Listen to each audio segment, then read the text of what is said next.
நீங்கள் அங்கே வரலன்னா கூட முதல்ல சொல்லிவிட்டு அங்கே வர சொல்லி வீடியோ கொடுத்துடலாம் நினைச்சேன். அது ஷூட்டிங் வந்து போஸ்ட்போன் ஆகிடுச்சு.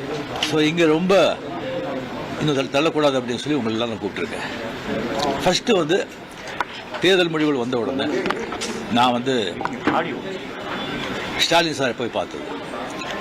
அது கொஞ்சம் விமர்சனங்கள் வந்தது. ஸ்டாலின் சார் அவர்களே என்னுடைய 38-40 ஆண்டு நண்பர். எங்களுடைய நட்பு கொள்கைகள் அரசியலுக்கு அப்பாற்பட்டது.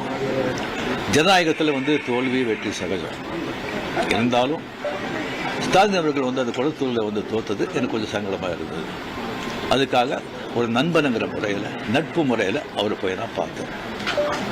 அதுக்கு வந்து நான் வந்து எங்கள் விஜய் வந்து சிஎம் ஆகக்கூடாது, அவருக்கு வரக்கூடாது, அதை தடுக்கிறதுக்கு வந்து ரஜினி அங்கே போயிருக்காங்க, வேறு ஏதோ 2 பெரிய பார்ட்டியை வந்து சேர்க்கணும்னு சொல்லி பேசுகிறாங்க அப்படின்னு சொல்லி விமர்சனங்கள் வெளியே வருது. அந்த சூழ்நிலையில் தான் அதெல்லாம் பேச முடியும். அப்படி பேசுகிற ஒரு தரங்கெட்ட ஆள் ரஜினிகாந்த் இல்லை. அது வந்து தெளிவுபடுத்துகிறேன். 2வது வந்து நான் அவர் வந்து வாழ்த்து சொல்லலை, ஏர்போர்ட் போகும்போது வாழ்த்து சொல்லலை. அவர் ஜெயிச்ச உடனே எக்ஸ் தளத்தில் வந்து என்னுடைய வாழ்த்துக்களை நான் வந்து அவருக்கு வந்து பதிவிட்டார். நான் 2016 அரசியல் வர்றேன்னு சொன்ன பிறகு நான் ஏர்போர்ட்டுக்கு போகும்போது யூஸ்வலாக அங்கே இருக்கிறவங்க அந்த போர்டிங் கார்டு வாங்கிட்டு இருப்பாங்க. அவங்களுக்கு கேட்குறது தான் வழக்கம், மீடியா யாராவது இருப்பாங்களா அப்படின்னு. அதே இதில் வந்து மீடியா யாராவது இருப்பாங்களான்னு கேட்டு பெங்களூர் போகும்போது மீடியா யாரும் இல்லைன்னு சொன்னாங்க. சரின்னு சொல்லி நான் போயிட்டு இருக்கும்போது திடீர்னு ஒருத்தர் ஒரு மீடியா ஆள் மாதிரி தெரியல எனக்கு. ஒரு சின்ன ஃபோன் வச்சுக்கிட்டு விஜய் ஒரு முதலமைச்சர் இருக்காரு அப்படின்னு சொன்னேன். நான் என்ன செகண்ட் ஷாக், அது மீடியா மாதிரியே தெரியல எனக்கு. ஃபோன் வச்சுக்கிட்டு நான் அப்படியே பார்த்து சிரிச்சு நான் போயிட்டேன். அதுக்கு வந்து வாழ்த்துக்கள் சொல்லலை அப்படின்னு சொல்லி அதுக்கு ஒரு விமர்சனம். இன்னொன்று வந்து விஜய் மேலே எனக்கு பொறாமை. நான் அரசியல் வந்து இல்லை, அரசியல் நான் இல்லைன்னு சொல்லி விலகி ஆச்சு. அரசியல் நான் இல்லாத போது அவர் மேலே எனக்கு ஏன் பொறாமை? ஒருவேளை கமல்ஹாசன் ஏதாவது முதலமைச்சர் தான் எனக்கு பொறாமை வந்திருக்குமோ என்னமோ தெரியாது. அப்போ கூட வந்திருக்காது. கிடைக்காம இருக்குது கிடைக்காது. ஸோ இன்னொன்று வந்து எனக்கும் விஜய்க்கு வந்து ஒரு எனக்கும் விஜய்க்கு வந்து ஒரு ஜெனரேஷன் கேப், கிட்டத்தட்ட 25 இயர்ஸ் டிஃப்ரென்ஸ். நான் முதலையே சொல்லியிருக்கேன். நான் வந்து விஜயை வந்து நான் இதை கம்பேர் பண்ணிக்கிட்டா அது எனக்கு நல்லது இல்லை, கெட்ட பேர். விஜய் என்ன போது கம்பேர் பண்ணிட்டா அவருக்கு நல்லது இல்லை. சின்ன வயசுலேருந்து அவர் பார்த்துட்டு இருக்காரு. அவர் சிஎம் ஆனதில் எனக்கு என்ன போகிறாங்க? அது இன்னும் இவ்வளோ சின்ன வயசில் 52 வயசில் எம்ஜிஆர் என்டிஆர் சாதனை பண்ணுறதை விட அதை விட ஜாஸ்தி.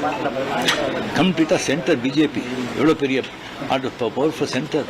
இங்கே 2 பெரிய கட்சிகளை எதிர்த்து தனி ஆளை வந்து ஜெயிச்சிருக்காங்க. அது நம்ம சினிமா இண்டஸ்ட்ரியில் இருந்து. எனக்கு அது பொறாமை இல்லை, ஒரு ஆச்சரியம் கலந்த ஒரு சந்தோஷம். அடே யார் அப்ரிஷியேஷன், சூப்பர். ஸோ அந்த பொறாமையும் இல்லை. விஜய் அவர்களுக்கு வந்து நிறைய எதிர்பார்ப்புகள் இருக்குது ஜனங்க மத்தியில். டெஃபினட்டாக அந்த எதிர்பார்ப்பெல்லாம் அவரை சந்தித்து மக்கள் நல்லது செய்வாங்கங்கிற நம்பிக்கை எனக்கு இருக்குது. அவருக்கு அதிக வாழ்த்துக்கள். ஓகே சார், திமுகவையும் அதிமுகவையும் நீங்கள் ஒரு பேச்சுவார்த்தை செய்து இணைந்து எடப்பாடியை முதலமைச்சராக முயற்சிகள் நீங்கள் எதுவும் செய்திருக்கலாம்? சொல்லியாச்சு. உங்க ரசிகர்கள் என்ன சொன்னாங்கன்னா, நீங்க கட்சி ஆரம்பிச்சா நீங்க சிஎம் ஆயிருக்கலாம், கால சூழ்நிலை ஆகலன்னு ஒரு வருத்தப்படுறாங்க. சில பேர் சொல்றாங்க நான் வந்து அரசியலுக்கு நான் வரலையே சொல்லி ஒரு 3 பேஜுக்கு வந்து கம்ப்ளீட்டா அறிக்கை வந்து எதுக்கு என்ன ஆச்சுன்னு சொல்லி கிளியரா நான் சொல்லியிருக்கேன். அது தெரிஞ்ச பிறகு அவங்க சொல்றாங்க அந்த ஆத்தங்கள் இருக்கும், இல்லை சொல்ல வரல. அது தெரிஞ்ச பிறகு ஏன் வரல அப்படின்னு சொன்னாங்கன்னா எனக்கு வந்து ஒன்றும் சொல்ல தெரியல. சார், இனிமே உங்க ரசிகர்களை கட்டமைக்கிறதுல என்ன மாதிரி இருக்கும்? நான் முதலியே சொல்லியாச்சு, அவங்கவுங்க எந்தெந்த பார்ட்டி எந்தெந்த விஷயம் பண்றீங்களோ அதோட தாராளமாக நீங்க போங்க அப்படின்னு முதலியே நான் சொல்லியாச்சு. எத்தனை மாட்டி நான் சொல்றேன், நீங்களே சொல்லுங்க. ஆக்ட் பண்றாங்களே சொன்னா அரசியல் வேறு, ஆக்டர்கள் வேறு. ஆக்டிங் சொன்னால் ஹெல்த் வந்து எப்போ இதாவது நான் ஆக்ட் பண்ணலாம், நான் வரலாம். அப்படி அதை பாதிச்ச கூட ஒரு பொலிட்டிக்கல் பாதிக்கும். அரசியல் விமர்சனம் பெரிய ரெஸ்பான்சிபிலிட்டி. கோடி மக்கள் அவ்வளோ ஈஸி இல்லை. இப்போ நேற்று கமல் சார் வந்து சந்திச்சு 6 கோரிக்கை விட்டுருக்காரு திரையுலகத்தை பத்தி. நீங்க வந்து சிஎம் சந்திச்சு திரையுலகம் பத்தின கோரிக்கைகள் ஏதாவது முன்வைக்கிறதுக்கு ஐடியா இருக்கா? இல்லைங்க, இப்போ வந்து சினிமா இண்டஸ்ட்ரியிலேருந்து நடிகர் சங்கம் போயாச்சு, விடுதலை கமிஷன் பார்க்க போறாங்க, கமலும் போயாச்சு. மறுபடியும் வந்து சும்மா சம்பிரதாயமான போய் பார்க்கறது எனக்கு பிடிக்காது. முதல் முறையாக ஆட்சிக்கு வந்திருக்கக்கூடிய விஜய் அவர்களுக்கு உங்களுடைய அறிவுரை ஆலோசனை என்ன? எதிர்பார்ப்பும் ரொம்ப ஜாஸ்தியாக இருக்குங்க. அது டெஃபினட்டாக பூர்த்தி செய்வாங்க நம்பிக்கை எனக்கு இருக்குது. பட் ஒன்று மக்கள் நம்ம வந்துட்டு ஒரு 2 வருஷம் அவரை விட்டு 2 வருஷம் விட்டு. இன்னொன்று வந்து அவருடைய தொண்டர்கள் ஆகட்டும், ரசிகர்கள் ஆகட்டும், ஜாகிரதையாக வந்து நடந்துக்கணும். இந்த சென்ஸ் அவர் என்ன தப்பு பண்ணா கூட அது ஸ்ட்ரைட்டாக விஜய்க்கு தான் பாதிக்கும் அப்படிங்கிறத அவங்க மனசில் வச்சுக்கணும்.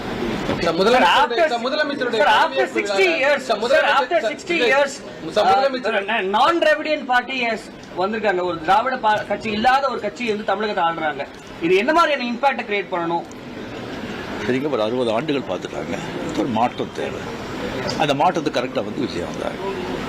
அது வரும்போது கம்ப்ளீட்டாக சினிமா புகழ் 100% சினிமாவுக்கு புகழ் வந்து அவ்வளோ வந்து ஒரு கை கொடுத்துருக்கு. இளைஞர்கள், லேடிஸு அண்ட் சோஷியல் மீடியா, அது நல்ல ஒரு வாழ்க்கை. ஓகே, ஏற்கனவே முதலமைச்சருடைய பதவியேற்பு விழாவில் நீங்க சிறப்பு விருந்தினராக கலந்துக்கிறீங்க. விஜய் பதவி இருக்கும் போது உங்களுக்கு அழைப்பு வந்துச்சா? நீங்க கலந்து கொள்ளாத போது அது ஒரு சமூக வலைதளங்களில் சில கருத்துக்களை முன் வச்சிருந்தாங்க. உங்களுக்கு முதலமைச்சர் அந்த ஏற்ப விழா சிவலிங்கம் எங்க நான் எதில் கலந்துருக்கேன் நான்?